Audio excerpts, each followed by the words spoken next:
ఫయాజ్ గారికి అందరికీ నమస్కారములు. ఈరోజు మా ఫ్రెండ్స్ ఆధ్వర్యంలో నంద్యాలలో హైపర్ గుడి పక్కన రాయల్ ఫుడ్ కోర్ట్ అని కొత్తగా ఇరానీ చాయ్ ఓపెన్ చేస్తున్నాము. ఇరానీ చాయ్ మంచి టేస్ట్గా ఇక్కడ ఇవ్వడం జరుగుతుంది. అందులో భాగంగా టిఫిన్స్ కూడా ఓపెన్ చేస్తున్నాము. ఈవినింగ్ స్నాక్స్ ఐటమ్స్ కూడా ఉంటుంది. అందరూ నంద్యాల ప్రజలకి ఇది ఒక మంచి అవకాశము. ఇక్కడ మీకు ట్రాఫిక్ సమస్య లేకుండా పార్కింగ్ ఉంటుంది. లోపల కూర్చోవడానికి ఫ్యామిలీతో సహా అన్ని సౌకర్యాలు కలగజేసాము. అలాగే టిఫిన్ కూడా ఉంది. మా ఈవినింగ్ పూట స్నాక్స్, ఫాస్ట్ ఫుడ్ సెంటర్ అవన్నీ కూడా ఓపెన్ చేయడం జరుగుతుంది. ఈ కార్యక్రమానికి ఇచ్చేసిన ఫయాజ్ గారికి మా అందరి తరఫున ధన్యవాదాలు తెలుపుతాము. Thank you very much.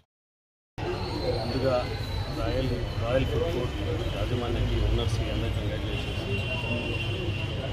ఇక్కడ కిషోర్ నలుగురు ఫ్రెండ్స్ కలిసి ఫుడ్ కోర్ట్ని స్టార్ట్ చేశారు. ఎవరి మీద డిపెండ్ కాకుండా కృషితో బిజినెస్ స్టార్ట్ చేశారు. మీ అందరికీ తెలుసు ఇప్పుడు జాబ్లు ఎంత కష్టం ఉన్నాయి. తెలుసు ఈ ఐటీ కంపెనీలు కూడా చాలా లే ఆఫ్ చేస్తారు. దీనికి యువత ముందుకు వచ్చి స్వయం కృషితో ముందుకు వచ్చి సెల్ఫ్ ఎంప్లాయీ ఇటు ఈ బిజినెస్ ఏదో ఒకటి స్టార్ట్ చేస్తే వీళ్ళు కూడా ఎంప్లాయ్మెంట్ ఇచ్చినట్టు ఉంటుంది. ఈ రాయల్ ఫుడ్ కోర్ట్లకి మళ్ళీ కంగ్రాచులేట్ చేస్తూ ఈ మంచి చాలా పెద్ద స్థలం ఉంది. దీంట్లో చాలా చేసుకోవచ్చు. టీ ఒక్కటే కాకుండా ఇంకా స్నాక్స్, టిఫిన్స్ పార్కింగ్ కూడా బాగుంటుంది. బాగా చేసుకోవాలని కోరుకుంటూ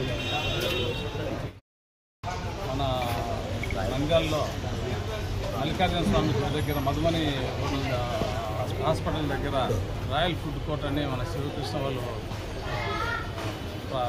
ఏర్పాటు చేయడం జరిగింది. ఇది యువకులకు మంచి స్వయం ఉపాధి కల్పించడానికి మంచి అవకాశాలు కలిగినటువంటిది.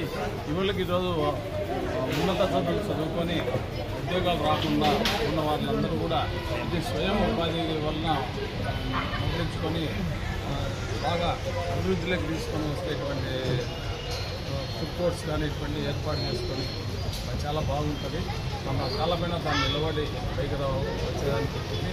కాబట్టి ఈ ఫుడ్ కోర్టును ఇక్కడ నంద్యాల పట్టణం కూడా దినదినాభివృద్ధి చెందుతుంది. కాబట్టి ఈ ఫుడ్ కోర్టు ఆవశ్యకత అలాగే ఇవన్నీ కూడా ప్రజలకు అందుబాటులో ఉంటుంది. ఇది నిత్యం రద్దీగా ఉన్నటువంటి ప్రదేశం కాబట్టి అందరూ కూడా ఎటువంటి పార్కింగ్ ప్రాబ్లం కానీ ఇంకోటి ఉంటుంది.